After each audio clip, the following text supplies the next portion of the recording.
ರಾಜ್ಯದ ರೈತರಿಗೆ ಭರ್ಜರಿ ಸಿಹಿ ಸುದ್ದಿ ನೀಡಿದ ಕೇಂದ್ರ ಸರ್ಕಾರ. ಏನೆಂದು ಪೂರ್ತಿ ನೋಡಲು ನಮ್ಮ ಯೂಟ್ಯೂಬ್ ಚಾನಲ್ ಅನ್ನು ಸಬ್ಸ್ಕ್ರೈಬ್ ಮಾಡಿಲ್ಲ ಅಂದ್ರೆ ಬೇಗ ಸಬ್ಸ್ಕ್ರೈಬ್ ಮಾಡ್ಕೊಳ್ಳಿ. ನಾನು ಹಾಕೋ ವಿಡಿಯೋಗಳು ನಿಮಗೆ ನೋಟಿಫಿಕೇಶನ್ ಮೂಲಕ ಬಂದು ತಲುಪುತ್ತವೆ. ಏನು ಎಂದು ನೋಡೋಣ ಬನ್ನಿ. ರಾಜ್ಯ ಸರ್ಕಾರದಿಂದ ಬಡ ರೈತರಿಗೆ ಉಚಿತವಾಗಿ ಬೋರ್ವೆಲ್ ಪಂಪ್ಸೆಟ್ ಅಳವಡಿಸಲು ಕೇಂದ್ರ ಸರ್ಕಾರ ಭರ್ಜರಿ ಸಿಹಿ ಸುದ್ದಿ ಕೊಟ್ಟಿದೆ. ರಾಜ್ಯ ಸರ್ಕಾರದ ಮಹತ್ವಾಕಾಂಕ್ಷಿ ಗಂಗಾ ಕಲ್ಯಾಣ ಯೋಜನೆ 2026ರಡಿ ಸಣ್ಣ ಮತ್ತು ಅತಿ ಸಣ್ಣ ರೈತರಿಗೆ ಉಚಿತ ನೀರಾವರಿ ಸೌಲಭ್ಯ ಒದಗಿಸಲು ಅವಕಾಶ ನೀಡಲಾಗಿದೆ. ಈ ಯೋಜನೆಯಡಿ ರೈತರ ಕೃಷಿ ಭೂಮಿ ಬೋರ್ವೆಲ್ ಕೊರೆಸಲು ಹಾಗೂ ಪಂಪ್ಸೆಟ್ ಅಳವಡಿಸಲು ಸರ್ಕಾರದ ಆರ್ಥಿಕ ಸಹಾಯಧನ ನೀಡಲಾಗುತ್ತದೆ. ಯೋಜನೆಯ ಉದ್ದೇಶವೇನೆಂದು ನೋಡೋಣ ಬನ್ನಿ. ಒಣಭೂಮಿಯ ರೈತರಿಗೆ ನೀರಾವರಿ ಸೌಲಭ್ಯ ಒದಗಿಸಿ ಕೃಷಿ ಉತ್ಪಾದನೆ ಹೆಚ್ಚಿಸುವುದು. ಬೋರ್ವೆಲ್, ಪಂಪ್ಸೆಟ್ ಹಾಗೂ ವಿದ್ಯುತ್ ಉಪಕರಣದ ವೆಚ್ಚವನ್ನು ಸರ್ಕಾರ ಸಹಾಯಧನ ರೂಪದಲ್ಲಿ ನೀಡುತ್ತದೆ. ಯಾರೆಲ್ಲ ಅರ್ಜಿ ಸಲ್ಲಿಸಬಹುದು ಎಂದು ನೋಡೋಣ ಬನ್ನಿ. ಈ ಯೋಜನೆಗೆ ಅರ್ಜಿ ಸಲ್ಲಿಸಲು ಈ ಅರ್ಹತೆಗಳು ಪ್ರಮುಖವಾಗಿರಬೇಕು.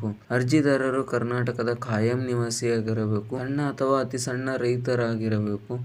ಕನಿಷ್ಠ 1 ಎಕರೆ ಅಥವಾ ಅದಕ್ಕಿಂತ ಹೆಚ್ಚು ಭೂಮಿಯನ್ನು ಹೊಂದಿರಬೇಕು. ವಯಸ್ಸು 18ರಿಂದ 55 ವರ್ಷದೊಳಗೆ ಇರಬೇಕು. ವಾರ್ಷಿಕ ಆದಾಯ ಸರ್ಕಾರ ನಿಗದಿಪಡಿಸಿದ ಮಿತಿಯೊಳಗಿರಬೇಕು. ಅಲ್ಪಸಂಖ್ಯಾತರ, ಹಿಂದುಳಿದ ವರ್ಗ, SC, ST ಸಮುದಾಯದ ರೈತರಿಗೆ ಆದ್ಯತೆ ನೀಡಲಾಗುತ್ತದೆ. ಎಷ್ಟು ಸಹಾಯಧನ ಎಂದು ಸಿಗುತ್ತದೆ ಎಂದು ನೋಡೋಣ ಬನ್ನಿ. ವೈಯಕ್ತಿಕ ಬೋರ್ವೆಲ್ ಯೋಜನೆಗೆ ಗರಿಷ್ಠ 3,50,000ದಿಂದ 3,75,000 ಸಹಾಯಧನ ದೊರೆಯಬಹುದು. ಬೋರ್ವೆಲ್, ಪಂಪ್ಸೆಟ್ ಹಾಗೂ ವಿದ್ಯುತ್ ಉಪಕರಣದ ವೆಚ್ಚವನ್ನು ಸರ್ಕಾರವೇ ಭರಿಸುತ್ತದೆ. ಅರ್ಜಿ ಸಲ್ಲಿಸುವ ವಿಧಾನ ಯಾವ ತರ ಎಂದು ನೋಡೋಣ ಬನ್ನಿ. ಅಭಿವೃದ್ಧಿ ನಿಗಮದ ಅಧಿಕೃತ ವೆಬ್ಸೈಟ್ಗೆ ಭೇಟಿ ನೀಡಿ ಆನ್ಲೈನ್ ಅರ್ಜಿ ಫಾರ್ಮ್ ಭರ್ತಿ ಮಾಡಿ ಸಲ್ಲಿಸಬೇಕಾದ ದಾಖಲೆಗಳು ಅಪ್ಲೋಡ್ ಮಾಡಬೇಕು ಅಥವಾ ಜಿಲ್ಲಾ, ತಾಲೂಕು ಕಚೇರಿಗೆ ನೇರವಾಗಿ ಅರ್ಜಿ ಸಲ್ಲಿಸಬಹುದು. ಅಗತ್ಯ ದಾಖಲೆಗಳು: ಆಧಾರ್ ಕಾರ್ಡ್, ಜಾತಿ ಪ್ರಮಾಣ ಪತ್ರ, ಆದಾಯ ಪ್ರಮಾಣ ಪತ್ರ, RTC ಪಹಣಿ, ಬ್ಯಾಂಕ್ ಪಾಸ್ಬುಕ್, ಪಾಸ್ಪೋರ್ಟ್ ಗಾತ್ರದ ಫೋಟೋಗಳು.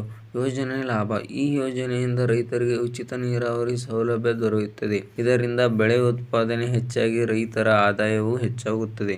ಈಗಾಗಲೇ ಸಾವಿರಾರು ರೈತರು ಈ ಯೋಜನೆಯ ಪ್ರಯೋಜನ ಪಡೆದುಕೊಂಡಿದ್ದಾರೆ. ನೀವು ಇನ್ನು ಏಕೆ ತಡ ಮಾಡುತ್ತಿದ್ದೀರಾ? ನೀವು ಈ ಯೋಜನೆಯ ಅಧಿಕ ಲಾಭವನ್ನು ಪಡೆದುಕೊಳ್ಳಿ ಮತ್ತು ತಪ್ಪದೇ ನಮ್ಮ ಎಲ್ಲ ಕರ್ನಾಟಕ ರೈತರು ಈ ಯೋಜನೆಯ ಸಹಾಯಧನ ಪಡೆದುಕೊಳ್ಳಿ ಮತ್ತು ಉಚಿತ ಬೋರ್ವೆಲ್ ನಿಮ್ಮದಾಗಿಸಿಕೊಳ್ಳಿ. ಈ ತರದ ಹೆಚ್ಚಿನ ಮಾಹಿತಿಗಾಗಿ ನಮ್ಮ ಚಾನಲ್ ಅನ್ನು ಬೇಗ ಸಬ್ಸ್ಕ್ರೈಬ್ ಮಾಡಿ. Thank you so much. ಮತ್ತೆ ಸಿಗೋಣ ನೆಕ್ಸ್ಟ್ ವಿಡಿಯೋದಲ್ಲಿ.